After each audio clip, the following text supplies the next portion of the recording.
किसी ने सच ही कहा है कि हम गरीब इतने हैं कि हमारी खुद की सांसें अपनी नहीं हैं, और अमीर इतने हैं कि तीनों लोक के देवता हमारे अपने हैं। नमस्कार, आप सब कैसे हैं? आज फिर एक छोटी सी कहानी मैं आपको सुनाने जा रहा हूँ। एक बार एक महात्मा थे, बहुत तपस्या करते थे। वो अपनी टाइम की पंक्चुअलिटी के लिए फेमस थे, यानी सुबह जल्दी उठना, नित्य कर्म से फारिग होना और नदी किनारे घूमना। उसके बाद आके अपने आश्रम में जो उसके विद्यार्थी थे, छोटे बच्चे थे, उनको अनुशासन के बारे में समझाना, योग के बारे में समझाना और साधना के बारे में समझाना। डेली उनका यही रूटीन था। पूरे दिन भगवान की भक्ति में मस्त, हमेशा भक्ति में मस्त रहते थे। एक दिन जब सुबह सुबह वो नदी किनारे जब रोज़ घूमने जाते थे नित्यक्रम से फ्री होके, तो उन्हें एक घूमते हुए भगवान के दूत मिले, यानी देवदूत। महात्मा थे, इतने सालों से पूजा प्रार्थना कर रहे थे, तो उनको पहचान थी कि भाई ये बंदा भगवान का दूत है, देवदूत है। वो पास गए और उनके प्रणाम किया, उनके चरण छुए। बोले, देवदूत जी, मैंने आपको पहचान लिया है। तो देवदूत बोले, भाई आप क्यों नहीं पहचानोगे, इतने साल से भगवान की तपस्या कर रहे हैं, आपको सब पता है। अच्छी बात है, आप कैसे हैं? बोले, बढ़िया। तो देवदूत के हाथ में एक पुस्तिका थी। उनको, महर्षि को लगा, यार मैं, अगर आप बुरा नहीं माने तो क्या ये पुस्तिका मैं देख सकता हूँ? तो देवदूत बोले, कोई ना, देखो। बोले, इसमें है क्या? बोले, इसमें ऐसा है, उनके नाम हैं जो भगवान से प्यार करते हैं। तो उन्होंने प्रार्थना की, भाई मुझे ये पुस्तिका देखनी है। तो देवदूत ने वो पुस्तिका उनको दे दी। महर्षि जी पन्ने पलटने लगे, एक पन्ना, दूसरा पन्ना, एक एक नाम बारीकी से, भाई खुद का नाम ढूंढ रहे थे वो, मेरा नाम कहाँ है, क्या है। पूरी पुस्तक छान मारी, कहीं उनका नाम नहीं। उन्होंने वो किताब वापस दी, देवदूत जी को प्रणाम किया, जय श्री कृष्ण बोला और राधे राधे बोला और निकल गए। वही लगन, वही धुन, वही उनकी जो रोज़ की दिनचर्या थी, भक्ति में लीन, पूरा दिन उनका निकल गया। अगले दिन फिर सुबह हुई, फिर वो नदी के किनारे घूमने निकले। उसी समय पे वो देवदूत फिर मिल गए। उन्होंने उनको प्रणाम किया और आगे बढ़ने लग गए अपने हाल में, मस्त भगवान को याद करते हुए। तो देवदूत को ताज्जुब हुआ। उन्होंने आवाज़ दी कि रुकिए महात्मा जी, आज आप किताब नहीं देखेंगे? बोले, नहीं नहीं नहीं, किताब नहीं देखनी, मैंने कल देख ली थी, बस धन्यवाद, मैं जा रहा हूँ। बोले, नहीं, आज तो आपको किताब देखनी चाहिए। महात्मा जी ने किताब ली, पुस्तिका, जैसे ही पन्ना पलटा, हैरान रह गए। पहला पन्ना, पहला नाम महात्मा जी का। उनको हंसी आई। देवदूत को बोले, अच्छा, भगवान के यहाँ पे भी दो दो किताबें बनने लग गई? बोले, क्यों? बोले, कल वाली किताब थी उसमें तो मेरा कहीं नाम नहीं, आज जो किताब है उसमें सबसे पहले मेरा नाम है। तो देवदूत बोले, जी ऐसा है, कल जो किताब आपने देखी थी, पुस्तक मेरे हाथ में थी, उसमें उनके नाम थे जो भगवान से प्यार करते हैं, ठीक है। आज जो किताब मेरे हाथ में है, जो भी आपने देखी है, उसमें उनके नाम है जिनको भगवान प्यार करते हैं।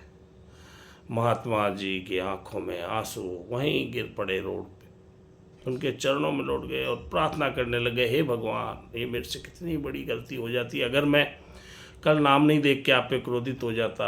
मैं ये सोचता, इतने सालों से मैंने तपस्या की, आपको मेरा नाम तक याद नहीं, पर मैं आपकी भक्ति में लीन था। भगवान, मुझसे ऐसे ही दया दृष्टि बनाए रखना, ऐसे ही मेरे को आशीर्वाद देते रहना।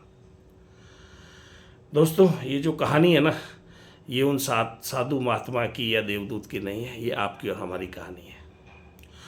हम भी क्या होता है, जिस भगवान को, जिस देवता को मानते हैं, है ना, और जब उनसे कोई चीज़ मांगते हैं वो हमें नहीं मिलती है, तो हम उनका नाम जपना, उनको याद करना हम भूल जाते हैं। बस यही गलती होती है। दोस्तों, जब भी हम कोई चीज़ मांगते हैं और वो नहीं मिलती है, तो भगवान को जब देना होता है तभी देंगे ना वो उस चीज़ को। आप भक्ति में लगे रहो, आप उनकी पूजा करते रहो, जब उनको देना होगा, क्योंकि वो प्यार तो आपसे करते हैं, आपसे हमेशा उनको ध्यान है, और यही प्रार्थना करो कि हे भगवान, बस आप मुझे याद रखना, मेरा नाम मत भूल जाना।